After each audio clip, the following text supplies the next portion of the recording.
Thank you for joining. I'm Dolores Granica. I use they, them pronouns. I'm here with Move to Amend, and I will be leading the lobby training. I also have a few of my colleagues here that are going to help me around. Greg, Alfonso, and Jenny are all here with Move to Amend and will be helping me throughout the process of getting through this. So we're going to start off with some slides and at the end have a Q&A. So if you have any questions at the end, feel free to put them in the chat, as well as, during the process, we can try to get that together. And we also have a little toolkit for you all. Well, we have many toolkits for you all, and we'll go over some of the things that we offer, or our organization offers. So yeah, I'm excited to be here with you all. Just seeing from the chat, folks coming from all over, and it's really exciting. So without further ado, let me share my screen. All right, can everyone see this? Yes. Awesome, okay, perfect. Just a little hiccup. So welcome. This is a training session about how to lobby. So just a raise of hands from everyone in the audience. Who's lobbied Congress before? Anyone? A few hands, okay. I see you. Okay, awesome. Amazing, okay. And for the folks who haven't, have you ever led a meeting before? Have you ever spoken to a stranger before? And that's great. That's the skills that you need in order to lobby your congressperson. So if you've ever spoken to a stranger, if you've ever held a meeting, those are the building blocks that we're going to be using in order to lobby for HJR 48. So just for the agenda, we're going to go through a little background of our organization, talk about what lobbying is, how to schedule a lobby meeting, forming a group, organizing the meeting, kind of getting through those agenda points, what to do before and what to do after. And then at the end, we're going to talk about anything you all have questions for. So my colleague Alfonso is going to go through our mission.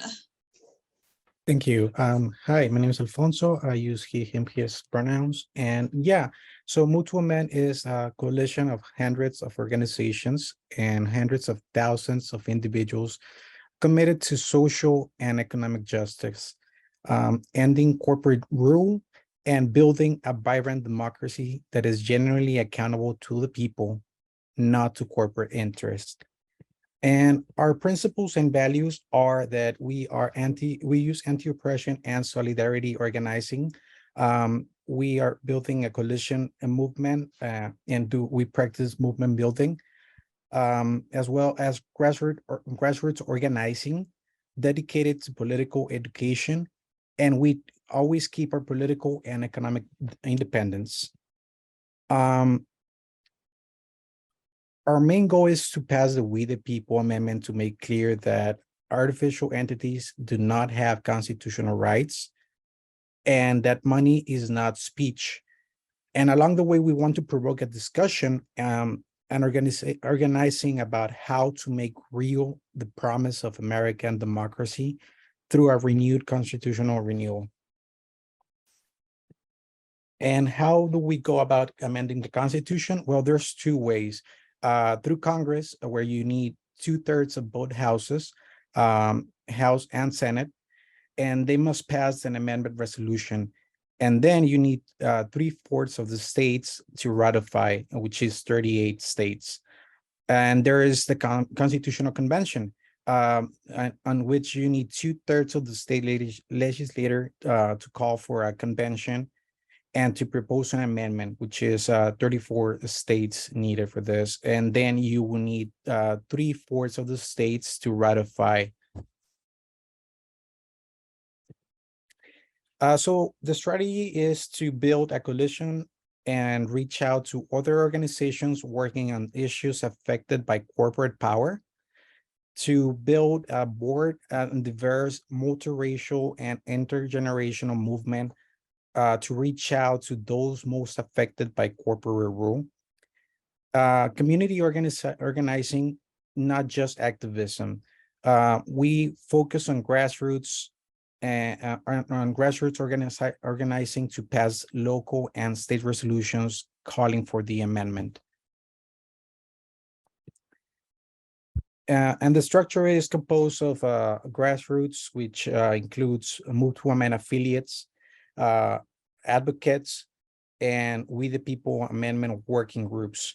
It is supported by a national staff composed of the national team, which includes board and staff, as well as interns. And that is a program that is going to be returning in this year. We already have one intern, and that's going to be a growing number in the near future. As well as issue sector and caucuses and committees dedicated to different issues and sectors. And then we have a broad number of coalition projects that are being worked on simultaneously. Awesome. Thank you so much, Alfonso, for going through our structure. We have, if you want to check out our website, movetoamend.org, I believe, and that has so many things. Anything you can think of, it's probably on there about how to lobby, how to, about this resolution, about comparisons, many different webinars you can watch, videos. So check out our website if you haven't already. But I'm going to talk a little bit about the amendment that we put forth through our representatives, and we can expect it to be reintroduced by Representative Jayapal around April 3rd of this year. So they have to get through all the numbers, and I don't know where we're at right now, maybe like in the 20s, late 20s, but 48 we keep consistent because we want people to know that this is the amendment that we're talking about. So section 1 reads that artificial entities such as corporations do not have constitutional rights. Section 2 is money is not free speech. And section 3 is nothing in this amendment shall be construed to abridge freedom of the press. So last time we had 95 supporters in the congressional session, and this time we're looking for even more. So check out our link down there, and we can get into a general overview of what lobbying is. So I noticed that quite a few of y'all have lobbied before, which is great. And those who haven't, we're going to go through the basics of it so you don't feel nervous about it. And we have so much material for you. So we will be there with you every step of the way. And feel free to also email me if you have any questions about it, Dolores at movetoamend.org. Wait, yes, sorry. I'm getting all my wwws mixed up. Okay, so a broad definition. Lobbying is lawfully attempting to influence the action, policies, or decisions of government officials, most often legislators or members of regulatory agencies.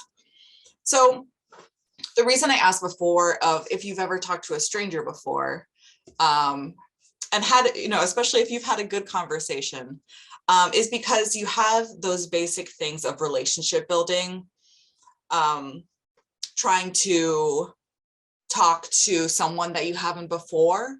And prior research is also, appropriate when you're lobbying a congressperson, seeing what they've followed before, different things they've signed on to, and then moving from there. If you've talked to a stranger or someone, an acquaintance before, and they like pottery, maybe that's a topic that you're going to talk about. The same thing with a congressperson. That they've signed on to Medicare for All. So maybe tying that back into this is a great first step. So our goal is to get your representative to become a co-sponsor of HJR 48. So the first step is check out our lobby packet. We have a whole website we're going to go over a little later that will lay out everything you need. So the next thing would be actually scheduling it. So you got all your things together, you know what you're going to say, which we have like a script and everything. You want to call and ask for a scheduler. You can always send a follow-up email being like, you know, we talked about this, confirming for this date at this time. You can ask for a meeting with the representative, but also a lot of times you'll get an aide, a staff member, and that can be okay too. So you want to go for about 30 minutes, but keep it concise. And then you can, you know, always confirm with that schedule when you have, if they can't give you a scheduling then, when you can expect one. Also, if you don't have an answer, you can keep calling, ask for a response when you're going to have an answer. If no, you know, keep going. You can accept an aide as last resort. I actually think that staff members do have a lot of power over their congressional members. So I think it's an okay route. Ideally, of course, you'd want to speak to the representative directly. We also have instructions on how to set up a lobby meeting, and we can send this out also. We have it posted, I believe, for all these links. Okay, so forming your group. You're going to want to come to, now that you have it scheduled, you're going to want to come to that meeting prepared with some people.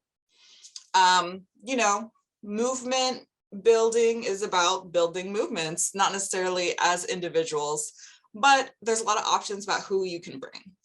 You can bring one of us, a facilitator and those willing to share compelling stories.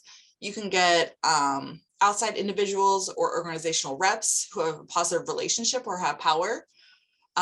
You can also bring people who have compelling stories, constituents. Those are also really powerful. So some of the tips I like to give about facilitating these meetings is breaking the ice and connecting the room. So start with something, you know, can even just be a go around, a silly go around of like name, pronoun, organization, and favorite candy as a kid. I don't know. You know, those things are meant to kind of break the ice a little. And then you can bring those compelling stories to connect the room. People you should not bring, anyone who's running against the rep, or who has run against them, anyone with a poor relationship with the rep, and any outside groups with poor relationships. You don't want to come there with bad blood already. And it's better to have a complete stranger than someone that you have, that this representative has active beef with. Kind of self-explanatory, but just in case, it needs to be said. So now you have the meeting set, you have your group. What do you do next? You get all your eggs in a basket, this little squirrel with its acorns in a basket. So here are an example of some materials to assemble: the amendment language, a list of petition signers, a list of supported organizations and resolutions in the district, the white paper, and a lot of times you want to come with background knowledge about the amendment or about the congressperson or representative. So prep meeting, you're going to want to do intros, review materials. So this can be sometimes before, usually I do a meeting before the actual meeting and then come together for the meeting. So it's a lot if you've, you know, organized a meeting with other people. You want to have someone who's doing facilitation, note-taking, someone who's going to describe the amendment, presenter of district support, and asking the representative to co-sponsor. So you want to have those roles set up before the meeting. You might also want to have talking points to go over, anticipated questions that they may have. And then you also kind of want to have your stories together of the personal stories you might want to share with that representative. Ask someone to research the representative priorities and views, like I said before, going over, things that they voted for before and tying that in. You want to go over the agenda for the scheduled meeting. And if using Zoom, make sure everyone attending has it installed, conduct a practice call, join 10 minutes early, just to make sure that any of those technical things get kind of ironed out.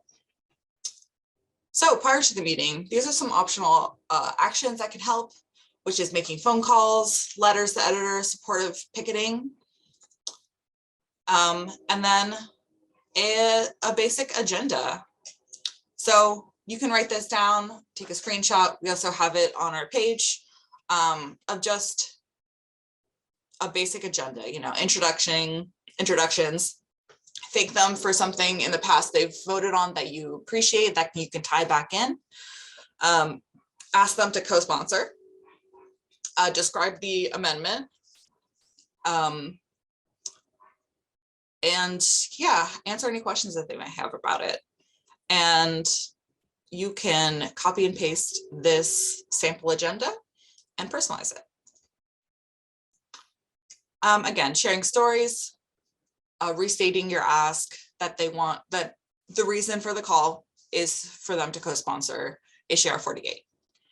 And then again, yeah, any questions they may have, going over those, and thank them for meeting with you.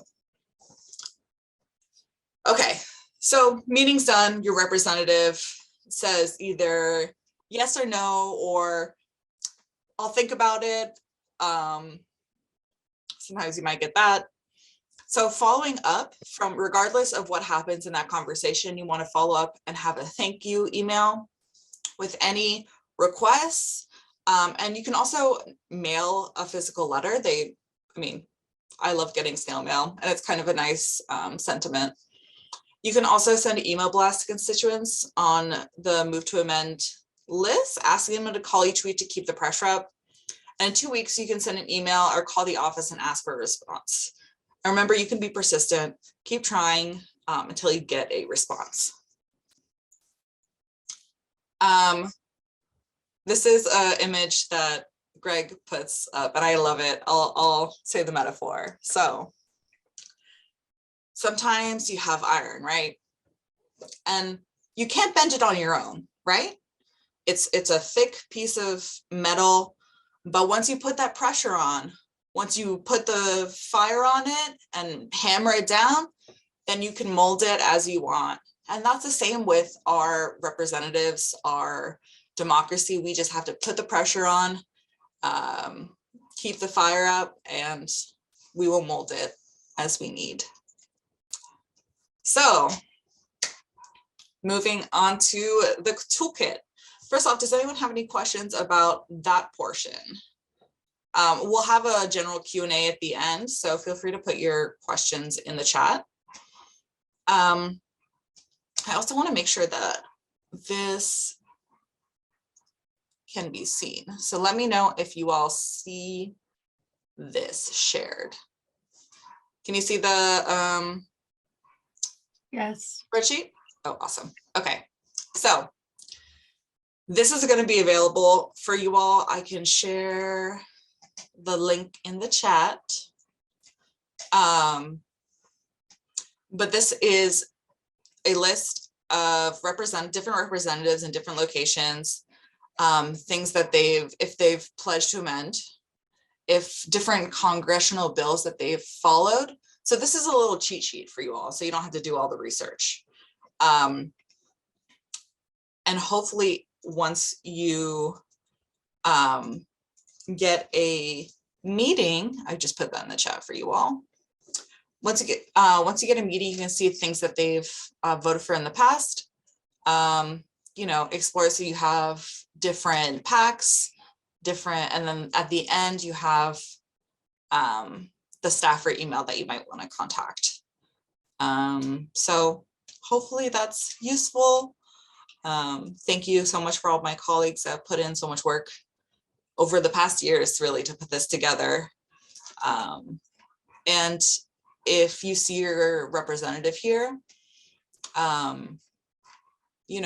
and other people are around the same area, feel free to meet up with them or, over Zoom to come together as that group I was talking about before. So now I need to go back to my presentation. And Greg is going to do this side-to-side comparison of HJR 48 and 13. This is going to be a common thing. These are like the main amendments that are in this democracy movement. So you might get some questions about what is HJR 13 and how is that different from HJR 48? And can you all see that okay? Okay, awesome. Greg, take it away. I don't know if that is large enough. I may actually share my screen. And hopefully this shows up better.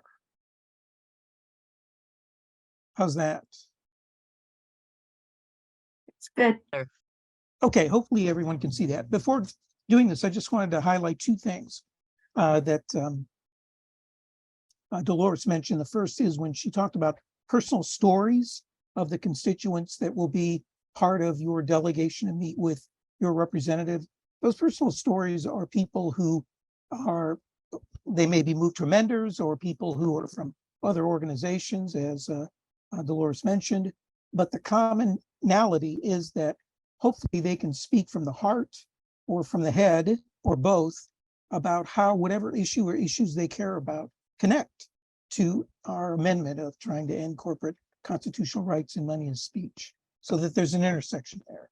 And the other is that spreadsheet that was shown at the end is something, yes, it's we've been working on. It's an update of spreadsheets we have every single legislative session.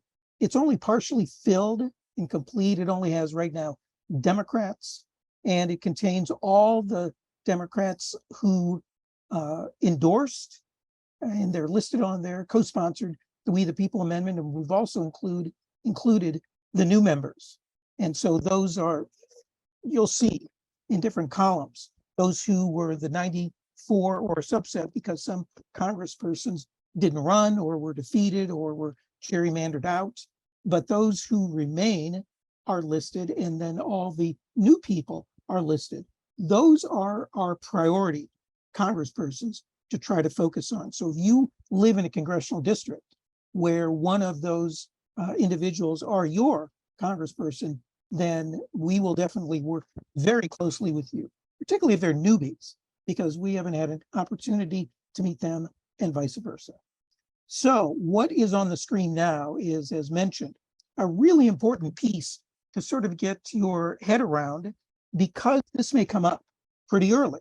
In fact, even before you meet with your congressional representative, in which when you reach out to them, they may say, oh, I've already endorsed, or I've already co-sponsored something similar, or exactly pretty much almost identical to what you're saying. Actually not. The other amendment out there that's already been introduced, because you can see from the number, it's quite small, and as mentioned, we're only up to, I think, 23 or 24 HJRs. So we still have a ways to go before 48 comes up, which we've reserved.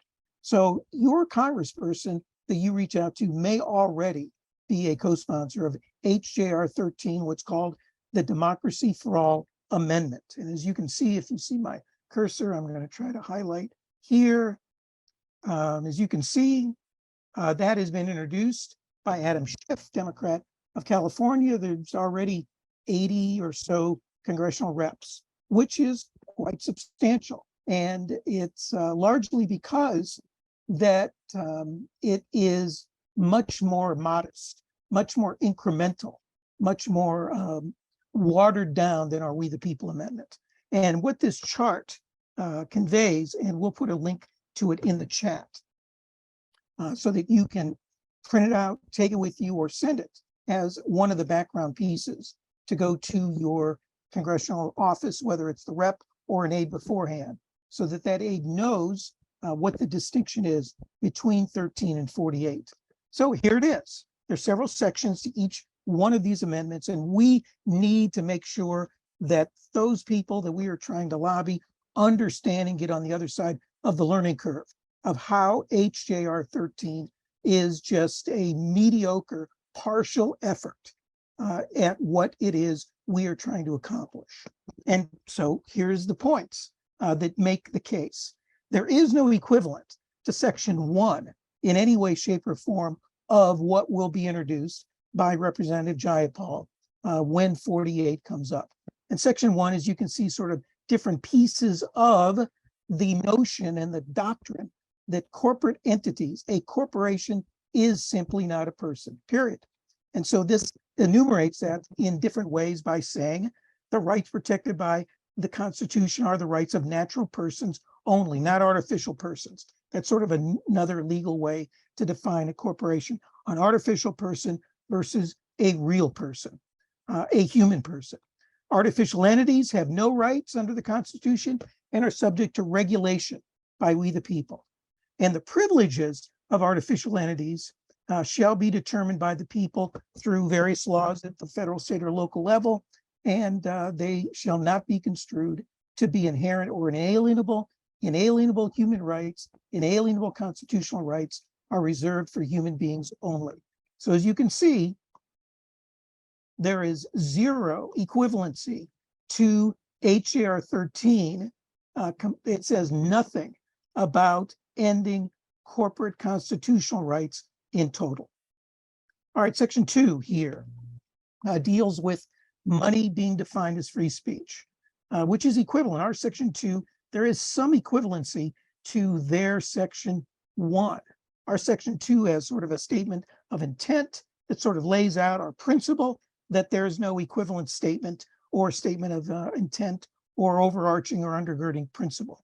So when you get down to the basic notion of what these two items are, and by the way, we have intentionally underlined certain parts that are not, we've done it just for illustrative purposes to just make the case. And so as you can see from the two side-by-side comparisons, that HJR 48 states that the government shall regulate or limit or prohibit contributions and expenditures, including a candidate's own contributions and expenditures. The operative word here is shall. Shall means compel. Shall means they will. Congress in the states, by comparison, on HJR 13, talks about may regulating and impose various limits. Well, as you can see, we sort of give some distinction of the difference between the two. This language is not mandatory. Shall is mandatory. May is optional, right? It's because may mean may not. It would allow the courts to decide what is reasonable, because it talks about up here that Congress and the states may regulate and impose reasonable viewpoint neutral limitations. What the heck is reasonable? It isn't defined here. That's something that obviously the courts would define if you don't do the defining. And the language does not expressly give local government the power to regulate or limit or prohibit a candidate's own contributions and expenditures. It only talks about Congress, which is at the federal level, and the states. It makes no mention of local government. And, you know, the corruption and the big money in elections is not only a problem and creates harm at the federal and state level, but also drills down all the way to the local level. Another section of our Section 2, federal, state, and local governments shall require that any permissible contributions and expenditures be publicly disclosed. There is no equivalent provision. Dark money, which has been a horrible effect and influence of elections over the past, well, ever since Citizens United was passed in 2010, but has become far worse each and every election, basically would continue to flow to unknown candidates and ballot measures. And the last part of our Section 2, their Section 1, says the judiciary shall not construe the spending of money to influence elections to be speech under the First Amendment. There is no equivalent provision. The Supreme Court, therefore, would be free to redefine speech under HJR 13 to further serve the interests of corporate entities and or frustrate other sections of this amendment. So a lot of this has to do in earnest and at root with the problem of saying that Congress may do such and such as opposed to shall. Their section 2 also deals with campaign financing. This actually talks about creating public an option, again, may create a system of public financing. We have no problem with that. In fact, public financing may actually be something that is very worthy and that many communities at the local level or many states or at the federal level concerning federal regulations, Congress may want to enact. But again, it doesn't compel this to occur. And the language is not mandatory, and public financing is actually, even though HJR 48 does not talk about public financing, it's just as much possible once money is no longer defined as free speech to create a mandatory system of public financing. And lastly, this is their section 3 deals with, again, money in politics and just sort of nibbles at the whole issue of corporate constitutional rights. And here their section 3 talks about Congress and the states, again, no localities, shall have the power to implement and enforce this article. Okay, so they shall have the power to enforce this article by appropriate legislation.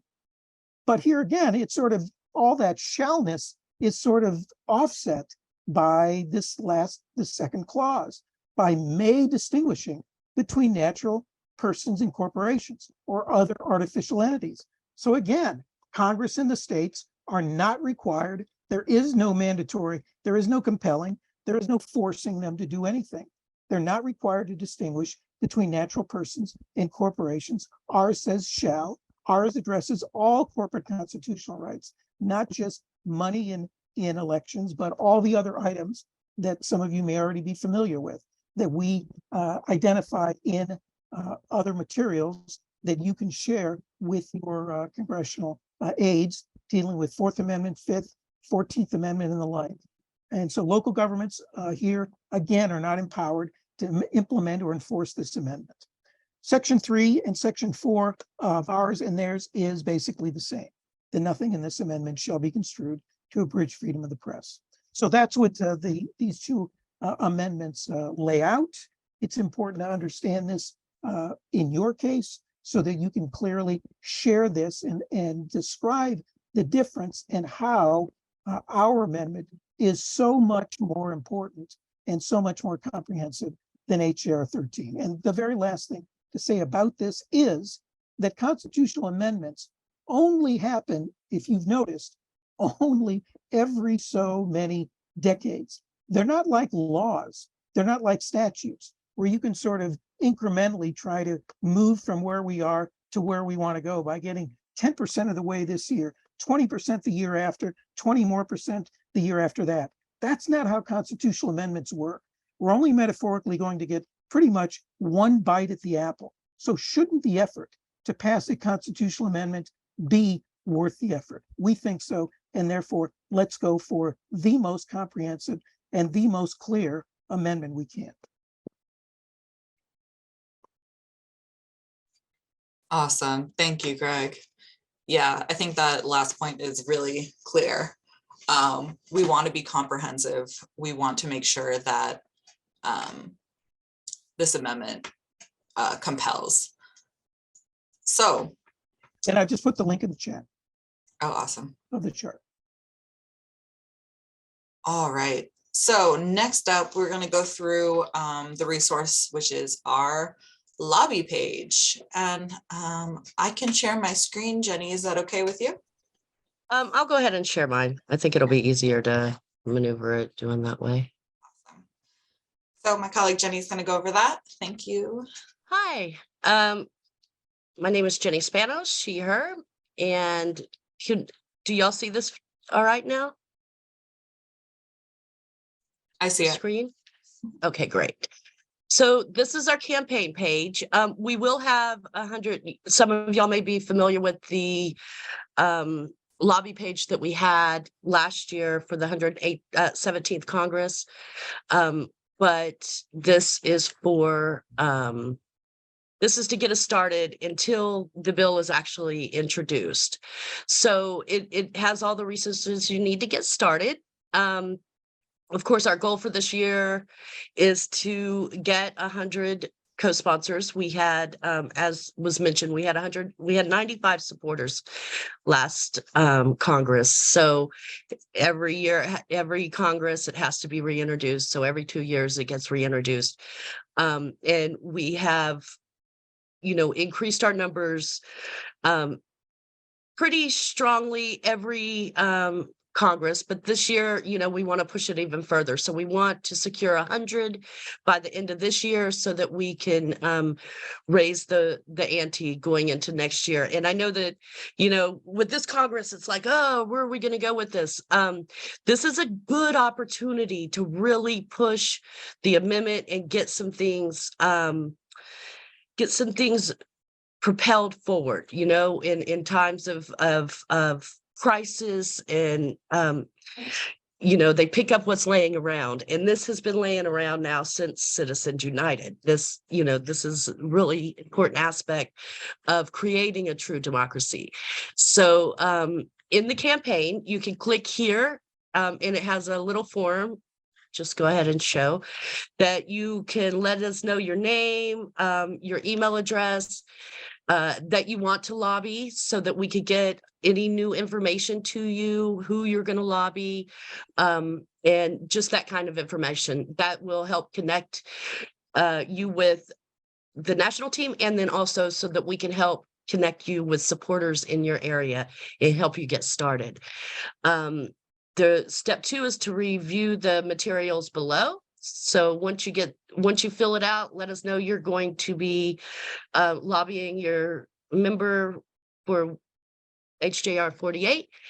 Then we can start moving forward. You can review the materials below, which will give you the step-by-step that you need in how to schedule your meetings, the phone scripts that you can use as a blueprint, sample emails that you can use as a blueprint, meeting tips on how to get your group together. Some of the priorities, like constituents, obviously, are the most important. I saw somebody had put in the chat that they don't have a great relationship with their member. I understand. I live in Matt Gates's district, but you can also lobby the person next to you, in the district next to you, and so you're not just limited on your Congress member, but we would want to put you together with other constituents in that district to help you push that forward.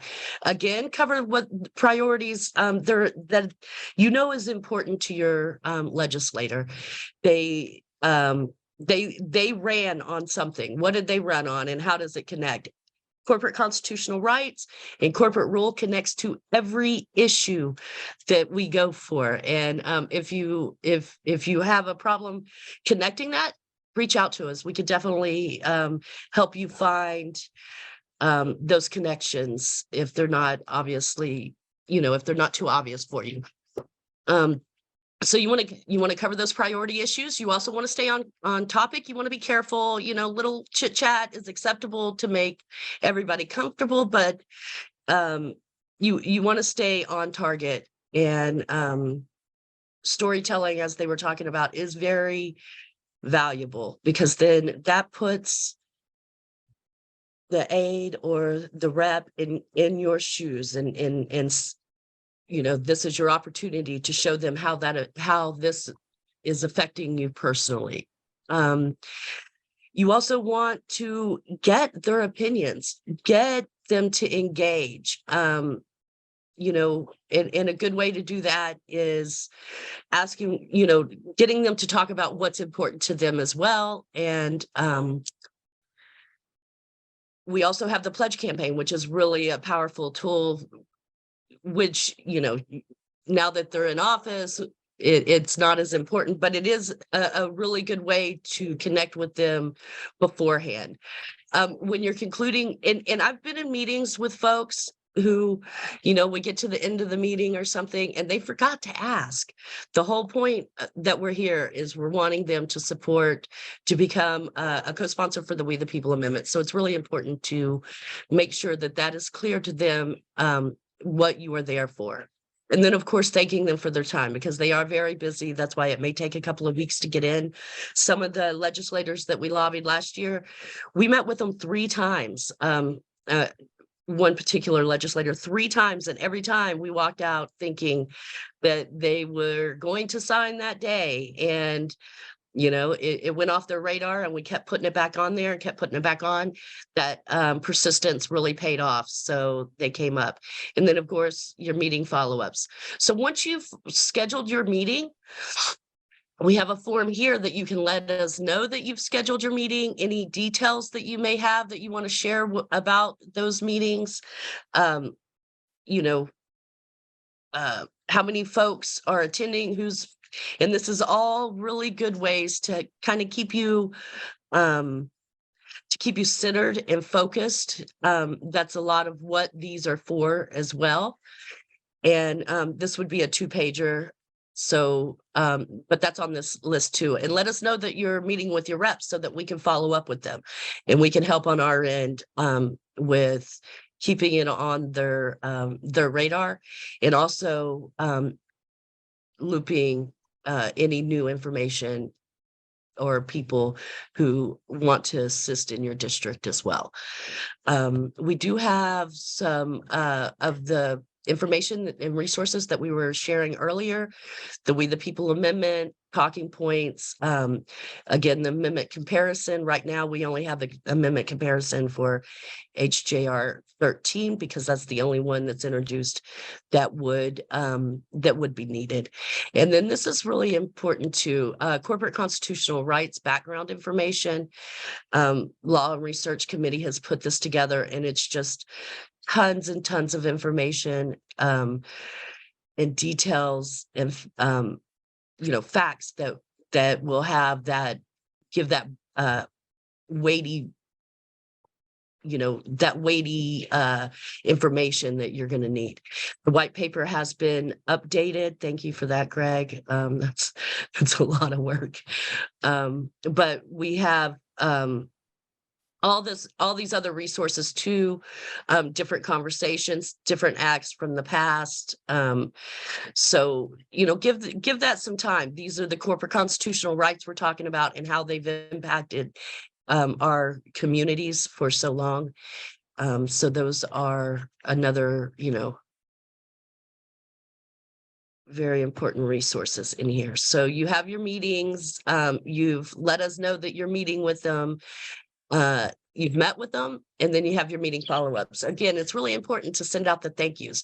This keeps you on their mind. It reminds them of the conversation you had, and it also reminds them of what you are asking for them. And then we also have yet another form, but this one, again, really helps us with the follow-up to know exactly where you've been, who you've spoken to, what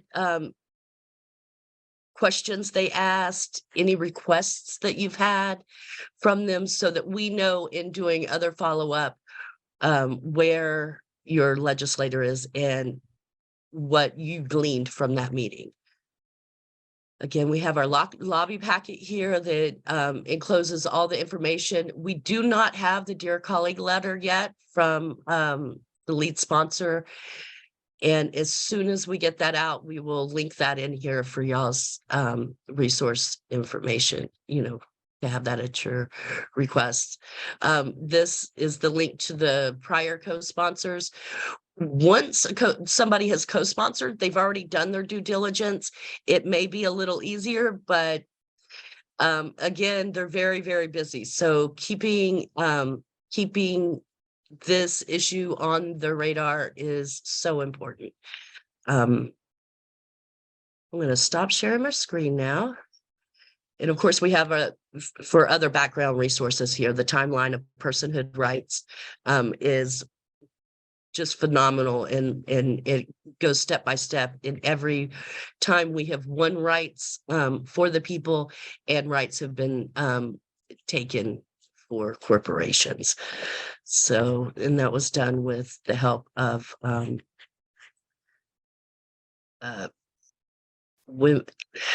Help me out with this, Greg. It was the Women's International League for Peace and Freedom. Correct. Yeah, they did an amazing job with that. So another super handy resource. I want to open it up for any questions folks have and turn it over to Greg and Dolores to answer those. Thank you all so much for all you're doing. We truly couldn't do this work without you. And thank you, Jenny, for going through all those resources.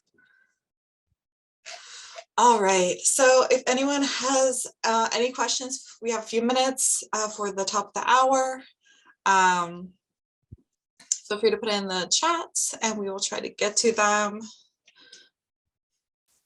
I see that my colleagues were answering some of them.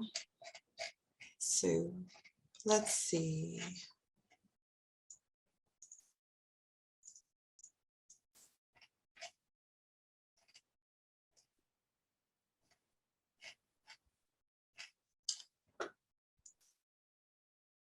Okay, so I see Bill asked, I've seen contact pages for reps that limit communications to constituents. How do you find a way around that? Do you lie about your zip code? Yeah, I responded to that a little further down Oh, really? by just simply saying, the way around it online is, of course, to try to get a constituent to be the person, because that is obviously something becoming more common with reps. But actually, we prefer, and our sort of protocol is to try to initially reach out by phone to their congressional office in DC and find out who an appropriate legislative aide would be. The default is the legislative director, but they have sometimes a number of aides, and they tailor what areas or issue areas they cover. And so someone who deals with either campaign financing or the Constitution or the courts or the judiciary may be person who you are directed to or steered to. But that's the person who you would want to get an email address to, and then direct the communication to that person. Exactly. Awesome.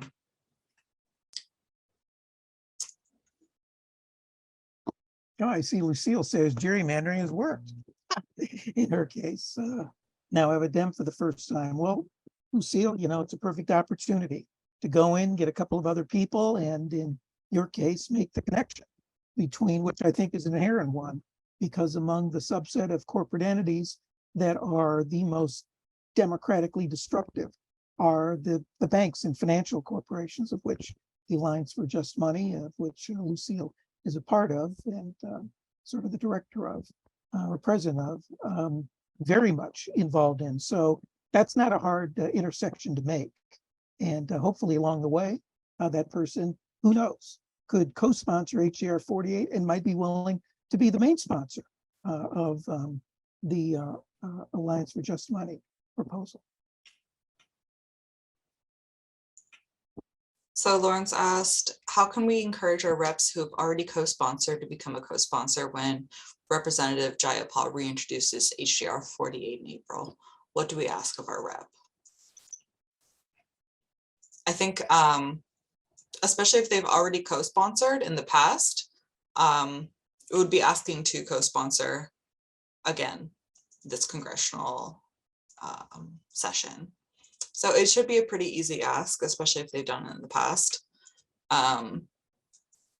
Yeah, we have asked Jayapal's office to send a specific. We are awaiting actually something called a Dear Colleague letter, that once the amendment is formally introduced, HR 48, by just general habit, a sponsoring legislator will send out this letter asking their colleagues to become a co-sponsor. So what we have asked her office to do is to have a second letter that goes out to specifically those congresspersons who are still in Congress, were reelected, who were co-sponsors in the 117th, to just go ahead and sign on. Come on, boys and girls, you can do that. It's not that much, not that hard to do. That, you know, she may or may not do it, but the simple and sort of a softball question, thanks Lawrence for asking it, is to just basically go to that person and say, you've done this before, the wording has not changed. Your office has probably already received the Dear Colleague letter. Once we receive that letter, that will be posted on our resource page. We have it now just as upcoming, or soon to be posted and linked, but we will link that. And that is definitely a resource that you want to forward to your representative in case their office didn't see it and missed it. And hopefully that alone would be enough, along with any other material you send, for that rep to sign back on, hopefully.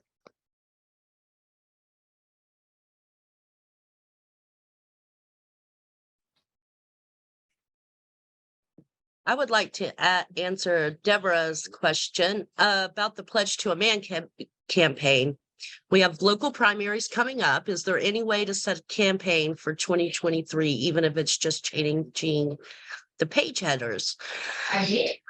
Okay, so we had so many pledge campaigns last season that it broke our pledge campaign page. So we are prioritizing putting together a new, more functioning pledge page. So I just wanted to point that out. It was discussed today at our Nation Builder call, but way to go, team. We had so many that it could not handle the leaderboard that we had created. So we are in the process of creating a new one, and I will let you know as soon as that's up and running.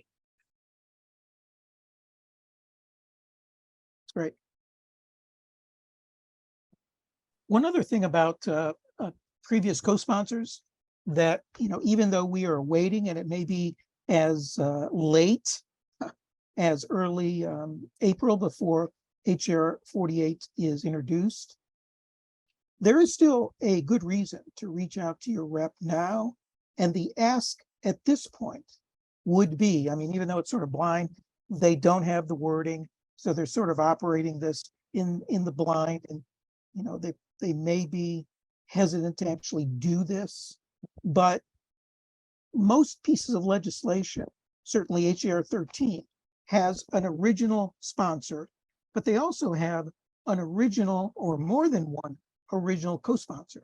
So it's sort of their name is highlighted just under the bill number, which just underneath it, if you go to congress.gov, just simply CONGRESS, congress.gov, and you just pull up any bill, you will see right under the number, HR 16 or 616, the name of the sponsor, representative, but also co-sponsor, original co-sponsors right next to it. So they get sort of secondary billing. Well, if your rep co-sponsored last time, but for whatever reason wants to self-identify themselves as a champion of trying to abolish the corrupting influence of big money in election, or is trying to be a champion of talking about how horrible corporate rule is. And by the way, don't look now, but if you remember over the last year or so, our friends on the Republican side of the aisle have been speaking up and down, right and left, about quote unquote woke corporations, right? About corporations being involved in the political process. Well, here's an opportunity for them to be abolished in being involved in the political process by co-sponsoring HR 48. So maybe a talking point there. But for now, anyway, an ask could be, when this is introduced, can you let Jayapal's office know that you would be willing to consider being an original co-sponsor?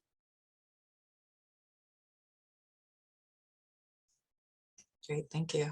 And I think that is all the questions I saw in the chat. I think I did see one. from Jeffrey. Does Democracy for All directly call for a constitutional convention? And is that not a political danger? I think he already answered that in the chat. Okay. Is that Yeah, I right? thought I answered that. Yeah. One I just saw is from Geneva. My rep is Republican. How do I talk with him / his staff and my neighbors, his Republican constituents, about HJR 48 without them cutting off the discussion? Because right now all of the co-sponsors are Democrats.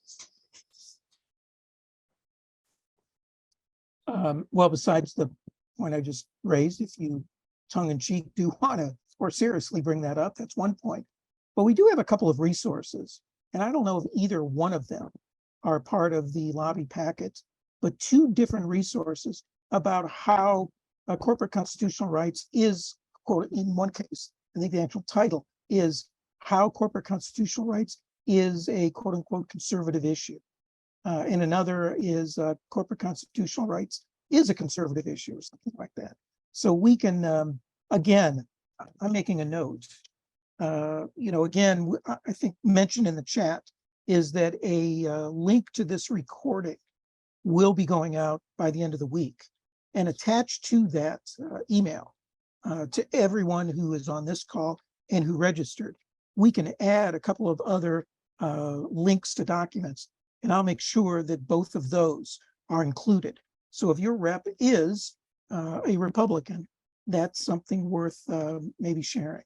It should be said, though, that we have, and some people who are on the ground who have heard this firsthand is not just at the federal level, but even at the state level, when some Republicans have been asked and have initially said, yeah, I'm willing to sign the pledge to amend.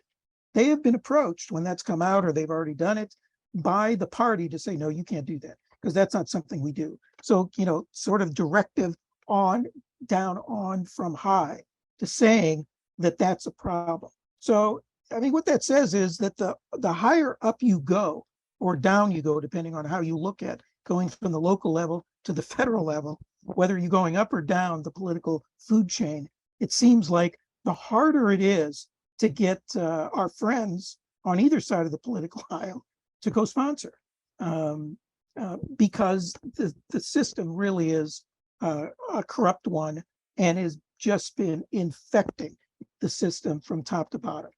And it gets it at the local level, to be sure, but we have to apply pressure, and that's why we're trying to build this movement. But we'll include those two links in the follow-up email. All right. You want to answer one more and then close off for the night? I have a question from Bill asking, Greg, do you have any thoughts on approaching the new GOP senator in Ohio, JD Vance? No. Well, I don't know. You probably should. I mean, why not? We can try to play all these cards that I just mentioned and see where it goes. We had a really good conversation last congressional session with Anthony Gonzalez. He was one of the 10 reps, also from Ohio, near where I live, not in my district, but adjoining. One of the 10 reps who voted to impeach Donald Trump. And we had really a very fruitful conversation with his aide. Now, it ended up he didn't co-sponsor, but the aide was a young, attorney who had just come out, graduated from school. And we did a lot of political education. There's no way to know when we plant seeds where those seeds are going to germinate. Maybe they won't at all, but who knows? For all we know, every time you plant a seed, maybe you plant 10, 20, 50, and out of those, one or two germinate somewhere along the line. And who knows? Maybe this person will, because a lot of aides today become state reps, state senators tomorrow. Day after that, they become representatives, governors. Day after that, federal representatives and senators. So you never know. And getting at people now when they're approachable, it does no harm. It takes a little bit of time, and maybe you won't get that rep. But if you can get the ear of an aide, who knows where that leads. Thanks, Greg. Awesome. But Bill, if you want to be part of that group, I'm willing to try to set up a call. Okay.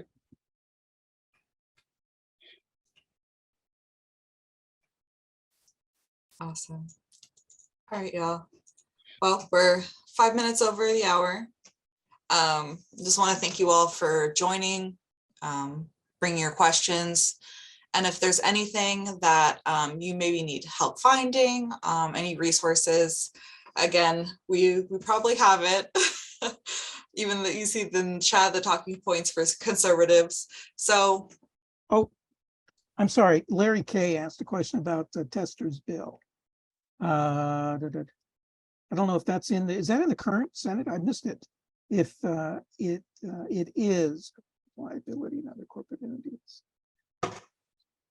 Okay, an amendment to the Constitution to clarify the authority to make corporations. Yeah, Tester is sort of an odd bird. He has been multiple congressional sessions lobbied by Move to Amenders in Montana. And if you know anything about the culture of Montana, you will know that there is a very strong and powerful suspicion and hesitancy to give any kind of authority or power to corporations, given how they have come in, usually out of state companies that have come in and plundered natural resources, whether it's aluminum, metals, coal, and the like. So there is a strong spirit, and actually Montana is one of the 9 states that actually has taken action in support of the 2 constitutional doctrines contained in Move to Amend of abolishing corporate constitutional rights and money is speech, and passed a ballot initiative, citizen-driven ballot initiative. Who knew? Montana. So Tester, we felt, was a pretty decent prospect to try to get to introduce the amendment, but he keeps introducing this amendment on his own that gets virtually no co-sponsors every time he's introduced it. Yet he keeps doing it. And I don't think it's changed at all. As you may know, he is probably, I think he has declared he's running for re-election again, and the Republicans have targeted him. And so maybe he wants to stick to this as sort of one of many things that he can claim he is the champion of, that he is carrying the torch for, and doesn't want to be one of X number, 5, 12, 50, 100 of others. So I don't know. But this amendment just basically singularly addresses just corporate involvement in elections, but doesn't address at all the many other ways that corporate entities have harmed, have preempted our right to decide what goes on in our communities, whether it's 4th Amendment search and seizure rights, 5th Amendment takings rights, 14th Amendment due process and equal protection rights, and so many others that's contained. And if you've not seen yet the 4.5-minute video by Peter Coyote narrated that we have just had put together for Move to Amend, it is worth looking at, and may be also a resource to share, because it lifts up these other constitutional rights that even if Citizens United, is abolished tomorrow, and even if the Tester Amendment would pass tomorrow, those other harms that directly impact the ability of states and localities to make decisions to protect the health, safety, welfare of their citizens would still remain, would not change one iota. So I don't know about Jon Tester, but he's a good guy as far as it goes, but it doesn't go far enough.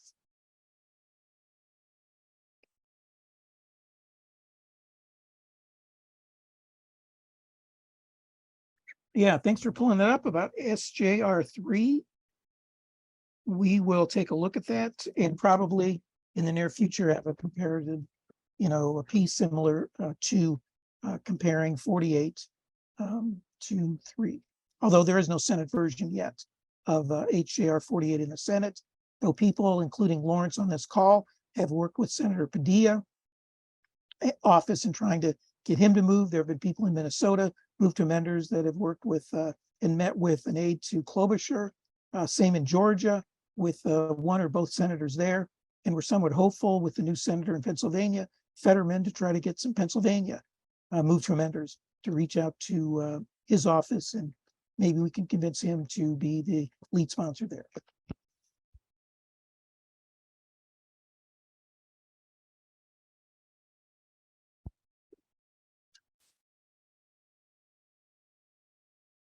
Yeah, no co-sponsors of HJR3. Well, that's not all that dissimilar to his previous ones, sadly. So, and that was a talking point that we used, the Montanans is, look, you can be a co-sponsor, you could be the champion of this in the Senate and have all these other people, because a number of senators that people have met with have said, look, if you can get a sponsor, we don't want to have the responsibilities, because to be an original sponsor implies that you need to put a little skin in the game in trying to promote this. And a number of these people, there's only 100 senators versus 435 reps. 400, each one of the reps doesn't have the same amount of work and of legislation to review, vote on, and all that other stuff. Not to mention spending time raising money, which they spend 2/3 of their time in the Senate doing the same sort of in the House, more than half.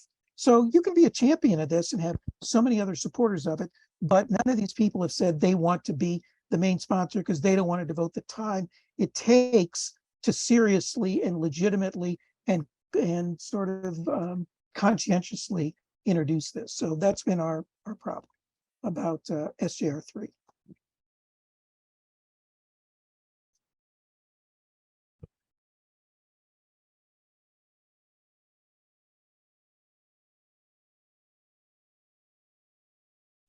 So unless there's any other comments, queries, Looks like that was it. And people are starting to trickle off. So thank you again for joining us.